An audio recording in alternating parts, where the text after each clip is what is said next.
Di antara yang enggak boleh dalam pernikahan adalah wa an tajma'u bainal ukhtain.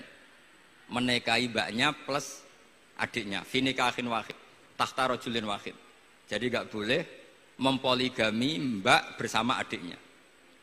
Kalau kita percaya zahirun nas, maka yang haram hanyalah wayoh atau berpoligami mbak dan adik. Dan itu bahaya kalau Anda memahami seperti itu. Zaman Rasulullah Sugeng ngendikan ditambahi satu tok sama Nabi. Wala benal mar'ati wa ammatiha wala benal mar'ati wa kholatiha. Itu kalau orang Jawa kan satu, karena bulik dan bude orang Jawa itu sama, dari bapak ya bulik, dari ibu juga bulik. Tapi kalau orang Arab bilang min jatil ab disebut ammah, min jatil dikatakan kholah. Nabi zaman Sugeng itu hanya nambah itu tok. Juga gak boleh menikahi ponaan plus buliknya atau menikahi buliknya plus ponaannya. Kemudian oleh ulama fikih ditambahi satu kaidah.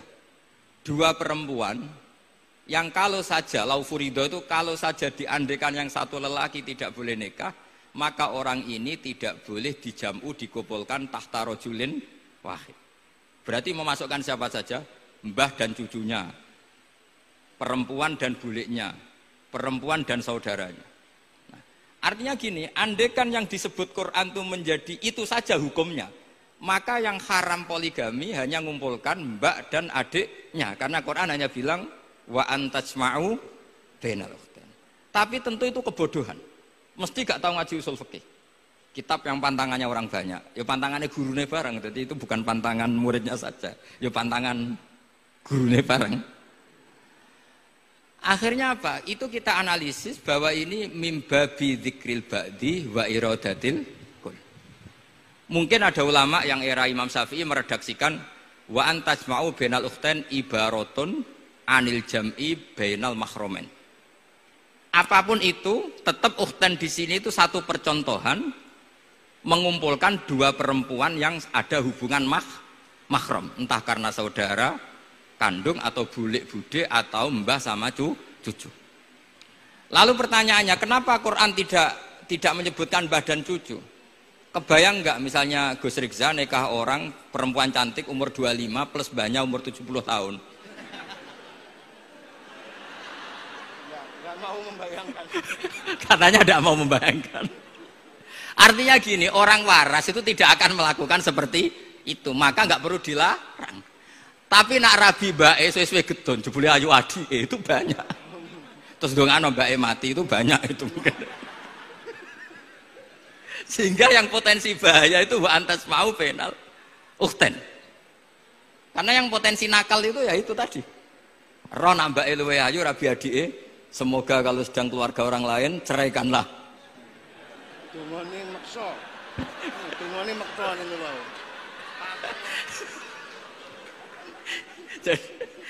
Jadi ini penting saya utarakan. Jadi ini serius tapi saya tetap rileks. Jadi mohon dipelajari lah usul fikih. Kalau usul fikih Anda kesulitan, pelajari saja kitab Syajaratul apa? Ma'arif. Nanti kitabnya saya titipkan siapa saja Pak. Insya Allah sampai ke kursi saya. Apa kitab Syajaratul Ma'arif. Itu menurut saya kitab terbaik dalam mempermudah memahami Quran. Ya modelnya begitu. Misalnya tadi babu nafil ibad bikulil bilad, bab seorang hamba sebaiknya di mana saja bermanfaat. Terus cerita tentang Nabi Isa wa ja'alani mubarakan aina ma kuntu. Saya masih ingat baca kitab supaya Pondok Lirboyo bangga bahwa cucu muridnya alim alama. Jadi ini bagian dari itu. Wong putu muridnya we alim, bangunnya murid Lirboyo ora alim, wong putune we alim kan gitu. Jadi kalau sampean ndak alim dosa gede. Saya kata Gus Kafabi kan putu murid, wong putune we alim mosok muridnya gak alim. Awas nak keman gak alim, sini-sini wong. Jadi harus mengkaca putune we alim, apalagi anak epas. Apalagi anak epas.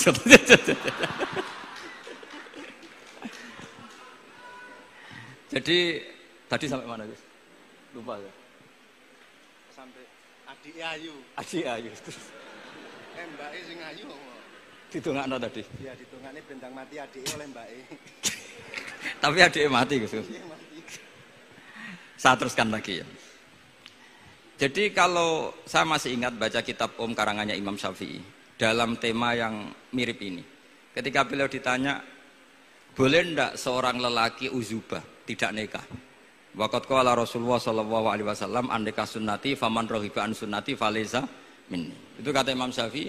Ya kalau dia tidak nikah karena benci sunnah Rasulullah itu buruk, tapi kalau karena takdir dia tidak suka nikah atau enggak payu rabi ya enggak apa-apa.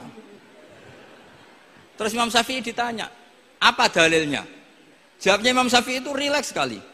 Inna wa ta'ala dzakara 'abdan sholihan wa wasafa bi annahu hasur.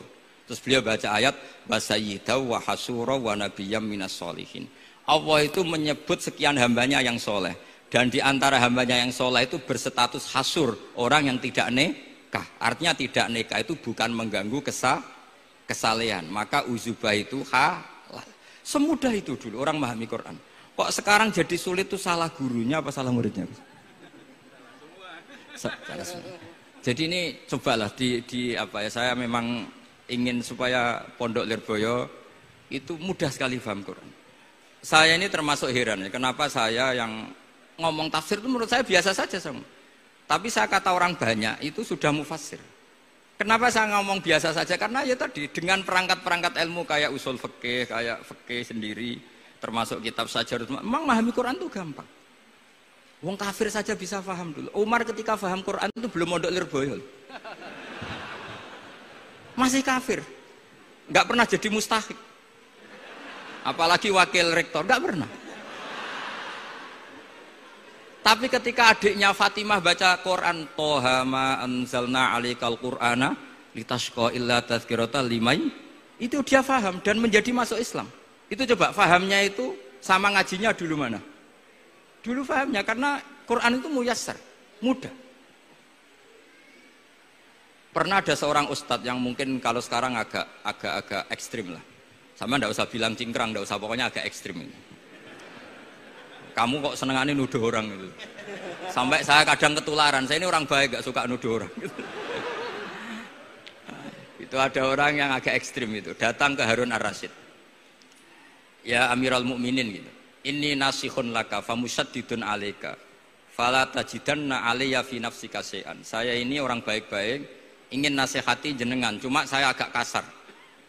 Musaddid itu agak kasar. Dalam bahasa Arab musaddid siddah itu kasar. Kasar atau tegas, kasar lah. Dalam konteks ini maknanya kasar. Fala tajidanna fi alayya fi nafsika syai'an. Mohon jangan dimasukkan hati. Apa kata Harun Rasyid? Ngendikan itu mudah sekali dan itu sangat Qur'ani. Kata Harun Ar-Rasyid, uskut ya ustad. Sebagian riwayat uskut ya jahil. Hei orang bodoh, kamu diam.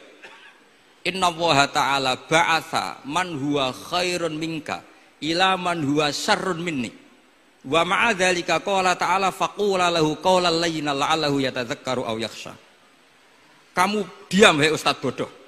Allah Ta'ala itu mengutus orang yang lebih baik ketimbang kamu, yaitu Nabi Musa, ke orang yang lebih buruk ketimbang saya, yaitu Fir'aun. Itu saja harus beretika. Faqula lahu qaulal layyinan. Kok kamu sama-sama muslim mau main kasar sama saya? Kitabnya mana? Kira-kira seperti itu. Akhirnya Ustadz tadi, ternyata jenengan lebih alim, mboten sios. Semudah itu orang memahami Quran. Inna wa ta'ala qad ba'asa man huwa khairun minka ila man huwa syarrun minni. Fa inna wa ta'ala ba'asa Musa. Wa Musa tentu lebih mulia ketimbang Ustadz ini. Ila man huwa syarrun minni. Saelek-elek Harun Rasyid itu jelek Fir'aun. Musa yang Rasul yang orang sangat baik diutus ke orang yang sangat buruk yaitu Fir'aun, itu saja beretika faqula lahu qaulal layyin. Harus sopan. Jadi kayak apa? Saya bayangkan kayak apa bahagianya kita kalau melihat santri-santri ini memahami Quran seperti ini. Itu kan mudah. Mudah, nggak perlu dokter, bisa, juga perlu. Bisa, maksudnya bisa. Nggak perlu dapat honoris causa dari apa tadi? Profesor cangkem elek tadi. Profesor bidang cangkem elek. Jadi karena Quran itu dalil, kata Ibnu Abbas, Al-Quran dalil itu mudah ditaklukkan, dibawa kemana saja itu bisa. Nah ini yang terakhir, khasnya NU itu wasilah, ini terakhir, nanti setelah ini selesai. Tapi saya mohon MC atau moderator atau siapa lah ngasih waktu Gus Rizal untuk bully saya. Dan saya jamin tidak tak balas. Tidak tak balas dan saya latihan legowo. Legowo tadi wal afina aninas. Sudah itu Kata Rasulullah kan gitu, orang yang meninggalkan debat padahal dia benar, banallahu baitan fi rabbil jannah. Jadi sudah saya ingin masuk surga lah, tidak usah repot-repot berdebat. Wasilah misalnya Gus Kafabi niru Mbah Makhros atau Mbah Mun niru Mbah Karim niru Mbah Khalil Bangkalan sampai guru-gurunya. Karena zuriyatam ba'duha min ba'd. Saya juga alhamdulillah kemarin 3 bulan yang lalu, 4 bulan yang lalu Pak Said itu nyari nasabnya di Kudus. Kebetulan beliau sudah dengar-dengar kalau saudaranya Mbah Sahal itu sepupunya Mbah saya, nyari-nyari ketemu beliau senang sekali. Cuma terakhir tanya saya, Gus, saya dengan kamu tua mana? Tua saya, buyut kamu adik buyut saya, kata saya. Nyai Fadila itu saudaranya buyut saya, Mbah Maksum buyut saya.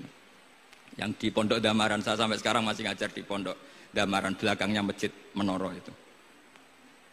Mbah Mun pernah cerita gini, orang itu banyak yang anti wasilah. Wasilah itu ya niru guru, gurunya guru.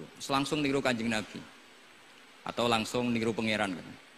Itu Mbah Mun, saya masih ingat betul. Dalilnya mau ihdinas siratal mustaqim siratal ladzina an'amta 'alaihim. Jalan yang lurus adalah mengikuti orang-orang yang telah engkau beri nikmat. Kenapa Allah tidak ngendikan siratoka, jalan kamu, jalan engkau? Allah itu tidak makan. Bagaimana cara kita niru Allah makan? Wong Allah tidak makan. Allah tidak tidur. Bagaimana kita niru Allah tidur? Fa inna Allaha la ya'kulu wa la yanam wa la yashrab. Nah, niru itu ya orang, kata Bamun, karena manusia itu hadis, Allah itu qadim. Jadi tidak ada hubungannya barang hadis dan barang qadim. Jika kalau ingin niru ya niru manusia. Manusia itu siapa? Ya tentu masternya Rasulullah. Tapi kan walau lala ulama lama arafnal anbiya. Tanpa ulama kita tidak tahu Nabi melakukan apa, karena ini butuh sanad.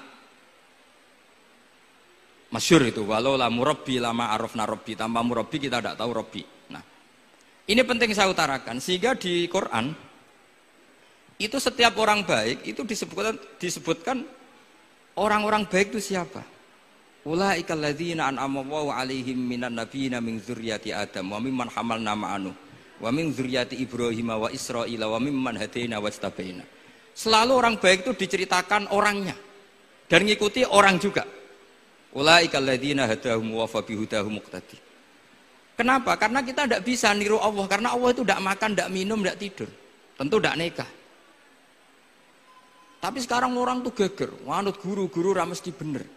Sing marai kaidah nak guru ra mesti bener itu kita. Kita setiap ngajar di Lirboyo di Sarang bilang selain Rasulullah Muhammad itu tidak maksum. Jadi mereka ketinggalan kalau ngomong kiai ra mesti bener. Tahu kita mulai kecil diajari selain Nabi kok ora maksum. Dekne ro ilmu anyaran kok ngandani sing mulai bayi alim itu kan lucu. Kita mulai dulu tahu selain Nabi itu tidak maksum. Kok malah dikandani kiai tidak mesti bener, kenapa diikutin? Udah tahu kalau kiai tidak mesti bener. Cuma kalau kiai tidak mesti bener, nak kue mesti ra bener. Lagi-lagi gerakan cangkem elek kan gitu. Kalau kiai itu hanya mungkin tidak bener, kalau kamu mesti tidak bener. Ini penting saya utarakan sehingga mudah sekali. Apa dalilnya wasilah? Ya kita jawab saja. Ihdinas siratal mustaqim siratal ladzina an'amta 'alaihim. Semudah itu Quran dipahami ahlinya. Tapi sekarang kok memahami Quran jadi sulit, saya menjadi tidak tahu. Ya seperti tadi Izzuddin bin Adi Salam itu banyak dalil la yutrakul haqqu li ajlil batil. Itu contohnya itu hanya innas sofa wal marwata min sya'airillah. Ketika sofa dan marwah belum steril dari berhala-berhala itu, ketika Ka'bah belum steril dari berhala-berhala itu, Nabi tetap tawaf di Ka'bah, tetap sa'i di sofa dan marwah. Kemudian itu disimpulkan la yutrakul haqqu li ajlil batil. Segampang itu agama. Tapi kenapa menjadi sulit? Jadi saya mohon sekali karena kitab itu sedang dikaji di PSG Pusat Studi Quran, juga dikaji di pondok saya. Dulu Syekhina Maimun pernah baca juga. Sekarang di UII yang ngajar saya. Jadi saya ingin, dan itu diajarkan ditulis lah oleh ulama sing ma'ruf, bahkan gelarnya Sultanul Ulama. Dalam kasafnya Sayyid Abil Hasan Asyadzili, dalam kasaf beliau mengatakan, saya pas kasaf dengar satu suara, satu hatif, ya Ali, ma'ala wajil ardi, tidak ada di muka bumi ini kajian fikih sing abha, yang lebih bersinar, yang lebih moncer ketimbang kajian Izzuddin bin Abdissalam. Dan saya tidak ada kajian ilmu hadis mengalahkan kajian Abdul Azim Al-Mundhiri yang ngarang At-Targhib itu. Era Sayyid siapa? Abil Hasan Asy'adili. Dan tidak ada kajian ilmu hakikat sing abha min majlisika. Dan alhamdulillah kita punya kitab itu, Qawaidul Ahkam, Syajaratul Ma'arif, Izzuddin bin Abdis Salam. Juga kita punya kitab Abdul Azim Al-Mundhiri karena kita pakai At-Targhib apa? At-Targhib itu mukhtasornya Muslim juga. Dan tentu kita juga punya Abul Hasan Asy'adili karena kita rata-rata ngaji hikam, kita tahu hikam adalah muridnya Abdul Abbas Al-Mursi dan beliau adalah muridnya Abul Hasan apa? Asy'adili. Sehingga kita insya Allah ngalami dzurriyatam ba'duha min ba'd. Baik dzurriyah nasabiyah maupun dzurriyah sababiyah. Kayak saya tadi dikatakan Gus Kawabi, putu Lirboyo karena Mbah Mun ngaji di Lirboyo. Dan saya bangga karena bisa bully jenengan semua, nak putune wae alim maupun meneh anake. Mun sepakat iki, nak putune wae alim maupun meneh anake. Pun assalamualaikum warahmatullahi wabarakatuh.